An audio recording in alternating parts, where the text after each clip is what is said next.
আপনি কি জানেন বিপদ আপদ কিংবা আকস্মিক দুর্ঘটনা থেকে মুক্তির দোয়া কোনটি? যদি না জেনে থাকেন তাহলে এই ভিডিওটি আপনার জন্য। হাদিসে বর্ণিত দৈনন্দিন জীবনে এই দোয়াটি পাঠ করলে ইনশাআল্লাহ আপনি সব রকম দুর্ঘটনা থেকে বেঁচে যাবেন।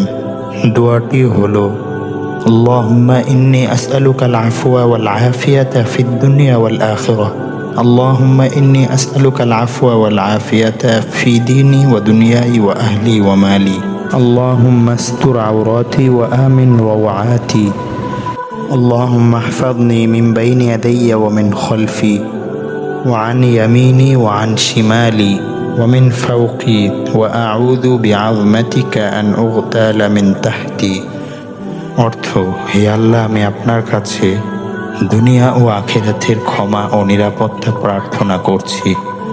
হে আল্লাহ, আমি আপনার কাছে ক্ষমা এবং নিরাপত্তা চাই আমার দিন, দুনিয়া, পরিবার, অর্থ সম্পদের। হে আল্লাহ, আপনি আমার গোপন ত্রুটিসমূহ ঢেকে রাখুন। আমার উদ্বিগ্নতাকে নিরাপত্তায় রূপান্তরিত করুন। হে আল্লাহ, আপনি আমাকে হেফাজত করুন আমার সামনের দিক থেকে, আমার ডান দিক থেকে, আমার বাম দিক থেকে এবং আমার উপরের দিক থেকে।